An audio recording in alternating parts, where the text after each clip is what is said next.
You see Nick Valentine, held captive, locked in a room of an old unfinished vault. Hey, you. I don't know who you are, but we got 3 minutes before Old Muscle for Brains comes back. Get this door open. You gotta hack that terminal to open up this door.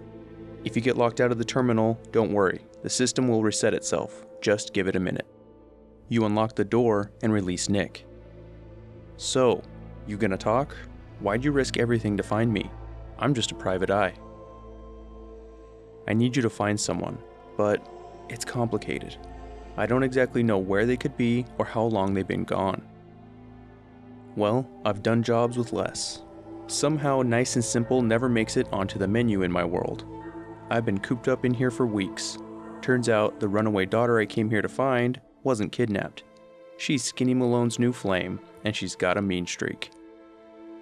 Wait, what are you? I told you, I'm a detective. Look, I know the skin and metal parts aren't comforting, but it's not important right now. Anyway, you got troubles, and I'm glad to help. But now ain't the time. Let's blow this joint, then we'll talk. Skinny Malone and the rest of his boys are waiting for us somewhere. The name's, ironic, but don't let that fool you. He's dangerous. Don't know what happened to the previous owners, but they're not exactly around to charge rent. An empty vault. Perfect hideout. Malone's crew used to be small time, muscled out of the old neighborhood by bigger players. Until they found this place. Another locked door. Shouldn't be too hard. Okay, I got it. But I hear big, fat footsteps on the other side. Once we step through this door, get ready for anything. Nick and the sole survivor confront Skinny Malone and his crew. Nicky? What are you doing? You come into my house, shoot up my guys, you have any idea how much this is gonna set me back? I wouldn't be here if it weren't for your two-timing dame, Skinny. You ought to tell her to write home more often. What's the deal with you people and Nick, anyway? Darla's a runaway. Her father wanted me to bring her back home. Turns out she skipped town to be with my old pal, Skinny Malone, mob boss. Never thought he'd manage to scrape together a big enough crew to take over a vault. Guess life's full of surprises. Hey, who's running the show here? You got something to say? Say it to me. The sole survivor then kills Darla. Oh, come on, Nicky. You cost me my men, and now your friend cost me my girl? My friend here just did you a favor, Skinny. You always did have bad taste in women. Now that she's not around to feed that temper of yours, maybe you'll see sense and let us walk? You still owe me for 2 weeks in the hole. I'll give you to the count of 10 to get out of here. Well, at least the case is closed. We better get out of here. It's going to be an awkward conversation with Darla's parents when I tell them their daughter bit the big one. Quick. Ah, look at that Commonwealth sky. Never thought anything so naturally ominous could end up looking so inviting. Are you ready to talk now? How'd you know to find me down in that old vault? I have my ways. Really? Well, I'm glad those ways included shooting down mobsters. Wasn't looking forward to haunting that place. Now, you mentioned something about your son, Sean, and how he went missing. I want you to come to my office in Diamond City. Give me all the details. Besides, I think you earned a chance to sit down and clear your head. Let's go then. The sole survivor and Nick make their way to Diamond City. Traveling in the Commonwealth as long as I have, you learn a few things. These old buildings and alleyways give you a lot of opportunities to hide if things get bad, but that goes both ways. Always keep your eyes out and your head on a swivel. Things can go from calm to deadly in a heartbeat. Diamond City is as close to safe as you can get in these parts. Security keeps the perimeter under control, but it's always a struggle. Despite the mayor's bragging, it really is the most secure settlement around, even if it comes with a few uptight guards. The sole survivor and Nick make it to Diamond City and sit down in his office. When you're trying to find someone who's gone missing, the devil is in the details. Tell me everything you can, no matter how painful it might be. Well, we're looking for my son, Sean. He's less than a year old. Why would anyone take him? A good question. Why your family in particular, and why an infant? Someone would be taking on all of his care, and a baby needs a lot of it. What else can you tell me? We were in a vault when it happened. Vault 111. It was some kind of cryo facility. You are on ice, huh? More importantly, you are underground, sealed up. That's a lot of obstacles to go through just to take one person. What else? There was a man and a woman. They didn't say much, but I remember they called me the backup. So we're talking a small team, professionals. The kind that know to keep their lips tight when they're on the job.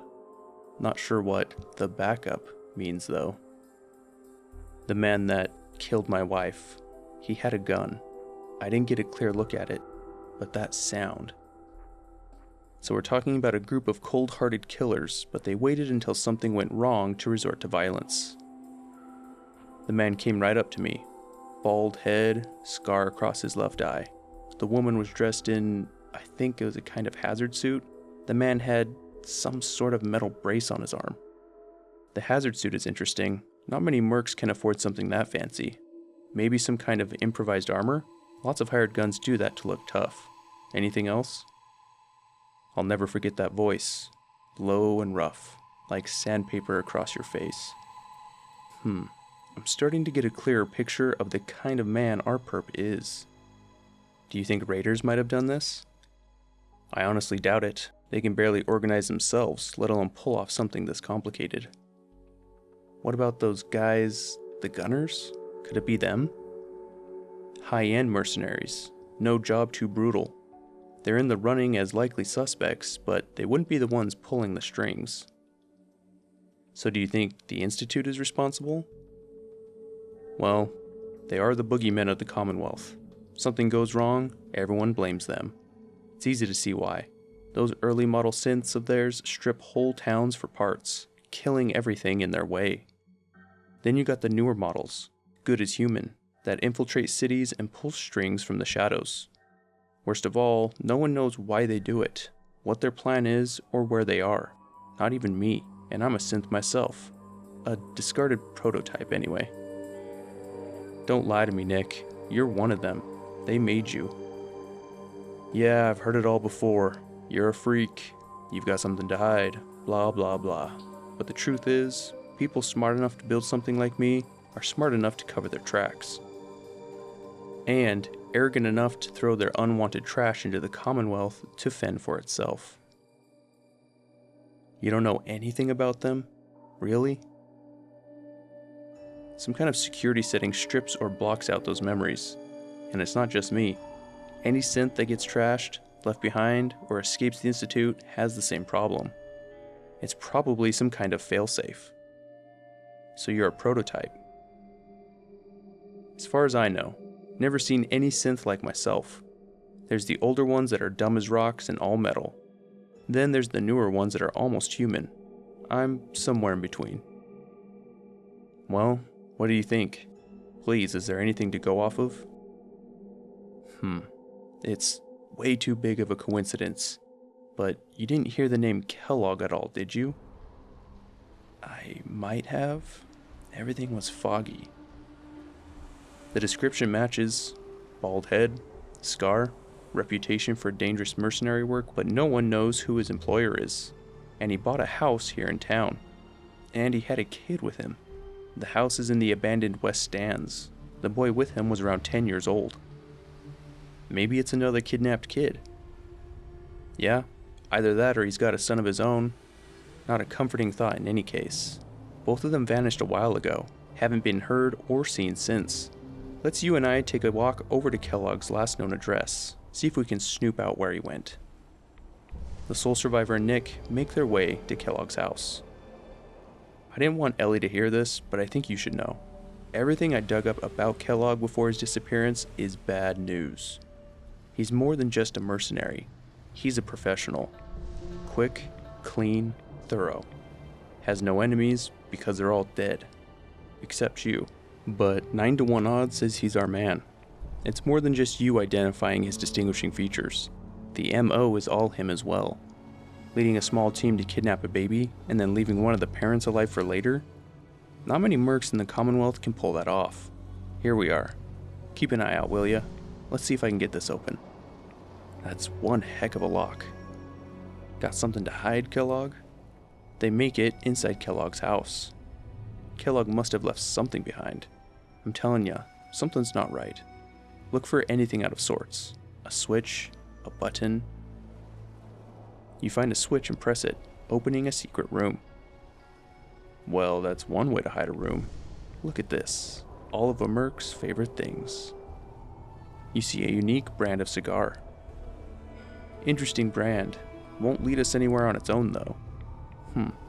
Guess it's time to call in a favor. I know a specialist. He's never in one place for long, but he'll show up if asked. I'll send out the signal. You're not going to hear it. Frequency is too high, but he'll pick it up. Worked with him a few times, but he only likes certain people. I've got a feeling you'll get on though. Okay, I called him. Let's wait outside. Dogmeat hears the signal and comes to Nick and the sole survivor. Ah, there he is, prompt as always. Hell of an animal. Doesn't really have an owner, but he's always ready to help out when he's needed. Ready to get to work, Dogmeat? This is your friend? He's a dog. That's right, a Commonwealth mutt like him can track a man's scent for miles. Show him the cigar, he'll pick up the trail. The sole survivor, Nick, and Dogmeat track Kellogg to his hiding place. I knew Dogmeat would sniff out our man. Let's you and I take it from here. Give our four-legged friend a break. Remember, Kellogg's a professional. He won't make it easy. The sole survivor confronts Kellogg and after some discussion, kills him. Good job. That bastard won't be hurting anyone else. We should take a look around, get all the intel this place can hide. Hate to say this, but we should probably check the body. Well, you were right, Nick. Kellogg did have my son, but that wasn't all. He was working with the Institute. He gave them Sean. He would have had access in and out, but we both know that angle isn't going to work since he's dead. Figures the Institute's only man on the outside wouldn't be the type to be taken alive. He wasn't going to talk, even if I had a way of bringing him alive. Gets his brains blown out. His brains. You know, we may not need the man at all. Actually, I think I already have something. Kellogg had this thing attached to his head. Cybernetics, huh? We may just have won the lottery. It's a long shot, but it's the only one we got. Look, there's a place in Good Neighbor called the Memory Den. Relive the past moments in your mind as clear as the day they happened. If anyone could get a dead brain to sing, it'll be Dr. Amari. The mind behind the memories. Let's see, I guess we're gonna need a piece of Kellogg's brain, enough gray matter to bring to Amari, and find out if this is going to work. Stay with me on this. We get a piece of Kellogg's gray matter and take it to Amari. Then we see if she's got the goods to pull this off. Let's do it. Anything else you can tell me about the Memory Den? It's in Good Neighbor, a little slice of trouble northeast a ways. The Memory Den ain't just a fancy name, it's literal. A lot of people give up all their caps just to relive the good parts of their lives, over and over. But not us. We're gonna try to deep dive into someone else's mind. I can meet you there, or we can head out together. The sole survivor and Nick make their way to the Memory Den. Dr. Amari, I know it's asking for a miracle, but you've pulled off the impossible before. We need a memory dig, but it's not gonna be easy. The perp, Kellogg, is already cold on the floor. This dead brain had inside knowledge of the Institute, the biggest scientific secret of the Commonwealth. You need this, and so do we. Fine, I'll take a look, but no guarantees. We will need to plug the brain implant into Mr. Valentine, assuming he's willing to take on the risks. Don't worry about me, Amari. I'm well past the warranty date anyway. Just don't damage that brain, you two. I need it. Trust me, Amari's hands are the safest place a brain can be. If I start cackling like an old grizzled mercenary, pull me out, alright? Memory simulations can feel like you're free-falling all the time. I hope you're ready. Be careful when you're cruising through Kellogg's mind. I'm hooked up to it after all. After finding the Institute's secret in Kellogg's memories, hope you got what you were looking for inside my head. I was right. Should have killed you when you were on ice. Were you just playing a joke on me? I guess that's for you to wonder, and for me and Kellogg's memories to know for sure. We have to head into the glowing sea. Any advice? I'm a synth, so radiation isn't much of an issue for me. but that suit of power armor you've got on might be the guardian angel you're looking for. That, or you could buy up all the RadX and RadAway you can find from any chem dealer who's got it in stock. Let's get going, Nick. It's been one heck of a ride so far. Let's see where it takes us next. Nick's adventures are to be continued.